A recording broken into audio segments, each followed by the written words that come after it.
Is Mr. David Howard, who is the Chief Deputy Secretary. He has a very distinguished bio, and he told me that I didn't have to read all of it, and so I'm going to read all of it. As the North Carolina Department of Transportation's Chief Deputy Secretary, David Howard oversees the high-level operations of the Division of Motor Vehicles, the non-highway division, aviation, bicycle and pedestrian transportation, ferry, public transportation and rail, civil rights and partnerships with historically black colleges and universities, as well as transportation planning.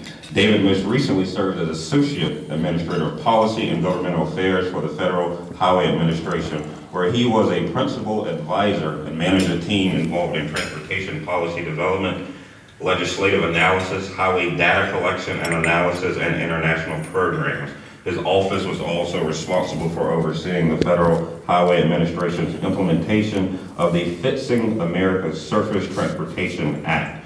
Prior to joining the U.S. Department of Transportation, he served as the Senior Vice President of Strategic Initiatives and Fund Development for the Charlotte and Mecklenburg Housing Partnership, which is the largest developer of affordable workforce houses in the region. Good morning. It was great to be able to join you today to talk about freight movement and logistics, both of which are very important to the future of our transportation system, our state and our country. Having spent some time in Washington, D.C. at Federal Highways, I can tell you that a lot of energy is being put into this conversation. The conversation about freight, the movement of it, and the reliance that we all have on it. I'll talk some more about this later, but it's really simple. If we don't get the Walmart trucks in, we're all in trouble, right? I got an amen up here, so we get an amen. I can tell you that the highway administrator spent time over the last 2 years going around the country, and he had, at least the previous administrator, he had 25 different roundtables to talk about freight and the importance of it to our country. So it is well established in DC how important it is. This area is at the forefront of the effort to make sure that this is the home to some of that industry. With the development of the Carolina Connector Intermodal Terminal, you will be part of the conversation in a real way. As you will hear from other speakers, CCX will help to make the state a leader in the intermodal freight movement and build on the success of other investments that we're making in our ports and our transportation and other transportation-related infrastructure across the state. And it's pushing us towards the edge of being very competitive in the global logistics conversation. As a community that is located strategically near both I-95 and I-87, the future I-87, along with the CSX main north-south rail line, you've experienced firsthand the importance of what proximity does to putting you into the conversation. And you actually are working really hard to figure out how we leverage that to generate economic development. North Carolina is fortunate to actually be located in a prime geographic location, being bordered on one side by the ocean and being in the middle of the East Coast. It also has a robust transportation system that is capable of supporting the needs of both freight and logistics through multiple modes of transportation, that being highways, rail, air, and ports. However, despite this strong foundation, as you will see in the next slide, we have to be aware of the changes that are occurring in the logistics chains and adapt our infrastructure accordingly. Before we leave this slide, though, just to share a little bit, you'll see how, I hope this works, you'll see how much North Carolina actually has to say grace over every night. If you look at how many miles we have in our freight network, look at the miles in our rail network, 9 airports with cargo capacity, 2 seaports, the 4 river ports, as well as the 3 intermodal yards, as well as being able to accommodate over 4,000, almost 5,000 trucks or spaces. With the advent and the growth of e-commerce, the linear supply chains no longer exist. It's no longer kind of going up and down, it kind of goes all around. E-commerce is booming, which makes the supply chain efficiency increasingly important. As you see on this slide, emerging supply chains are complex and constantly evolving. With this evolution is changing how we identify and design infrastructure needs. We all want it sooner, faster, and as cheap as we can get it, right? There are 10 mega regions in our country. More than 80% of the U.S. population resides and works in these 10 areas. However, the interesting fact is that it only makes up about 30% of our land area in our nation. North Carolina is the eastern gateway to the Piedmont Atlantic mega region, which stretches from Raleigh-Durham all the way down to central Alabama.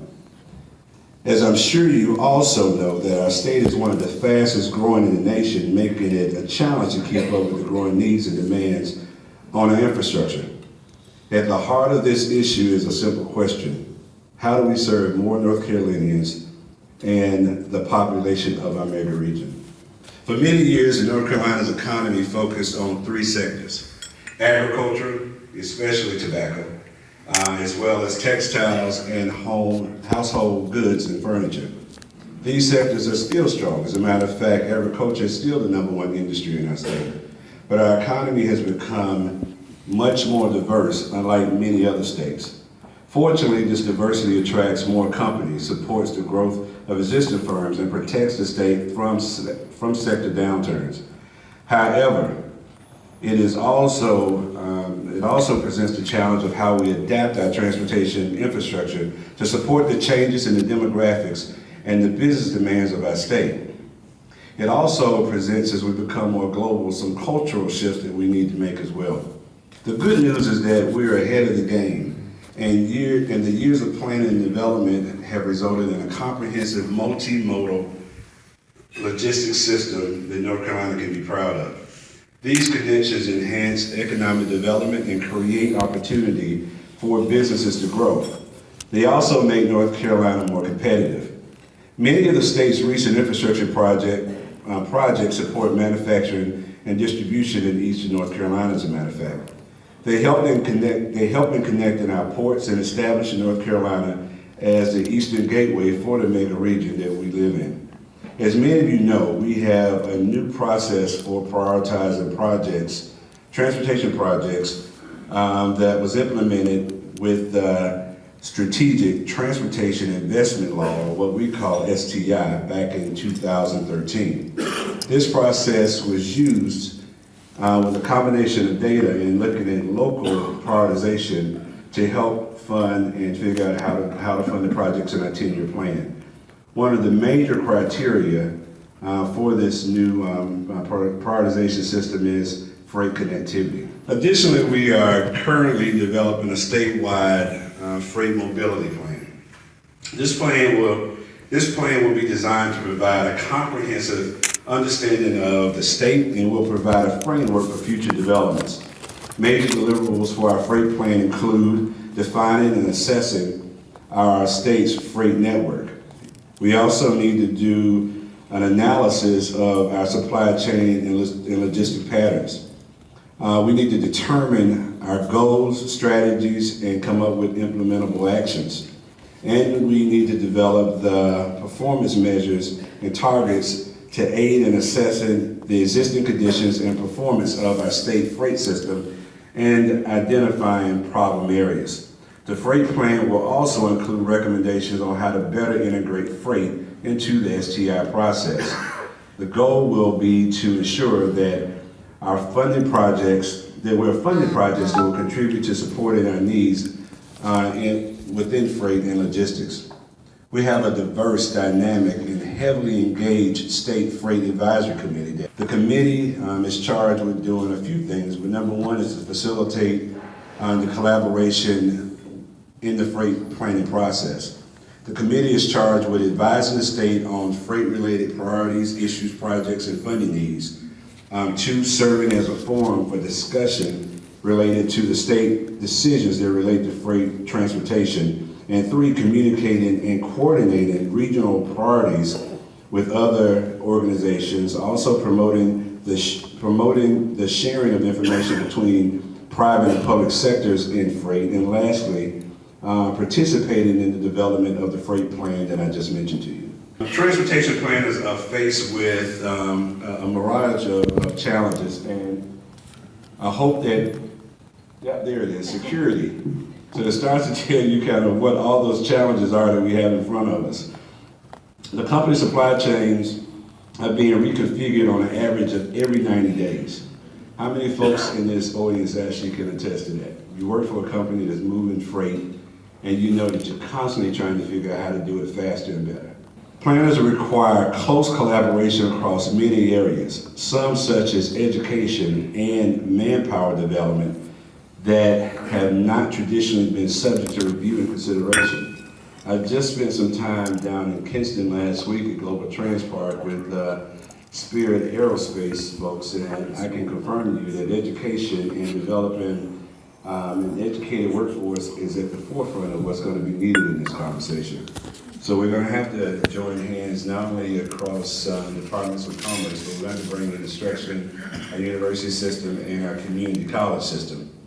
At NCDOT, we must incorporate all these issues as we plan, design, and program and construct transportation facilities. A growing challenge is the effect of alternative fuel vehicles that will reduce our motor fuel tax revenues, which still serve as our most significant funding source. As we all, buy those new hybrid cars, which I'm going to encourage you to do, it still presents a challenge as we have our fuel taxes going down because you're buying less gas. What do we do about that as a state? The need for transportation facilities that are responsive to changing flows will not diminish. This will add pressure to those responsible for designing and building the team. Yesterday was the slowest day of our life.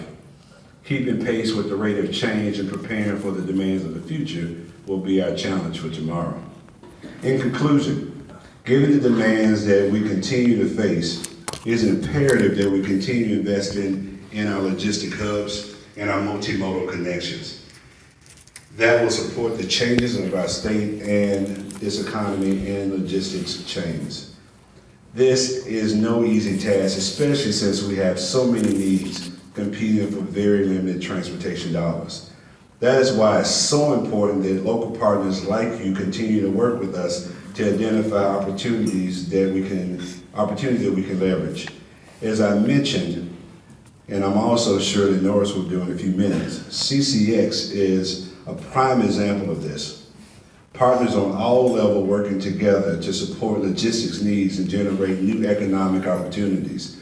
This is, as this community knows firsthand, this type of teamwork is certainly a win-win and something we want to duplicate throughout the state. These goals also underscore the need to make the most efficient use of our available resources and the need to utilize innovative funding and identify additional ways to generate revenue for transportation. One of Secretary Trogdon's #1 goals is to improve project delivery. We currently deliver 78% of our projects in our 10-year plan on time. And our goal is to improve that and to make sure that the needed projects are completed as quickly as possible so that communities can, like this, begin to leverage their benefits. We have already started making changes within our organization that will allow us to make projects, deliver projects sooner. So again, thank you for inviting me today. Thank you for your support of the transportation in your region, and we appreciate your strong partnership and look forward to continuing to work with you to meet our transportation needs of the future. I will tell you this, is that if we ever forget that the #1 reason why this subject is important, it's not just to make North Carolina special, but it's also to make sure that the citizens that live in our communities have jobs. And one of the things that we know is that this industry has a lot of spin-offs that a lot of communities can benefit from. If we ever forget that what our #1 job is to put people to work so they can contribute to their communities, then we're going to miss out on what it's all about. So thank you, and I look forward to joining hands with you to make it happen.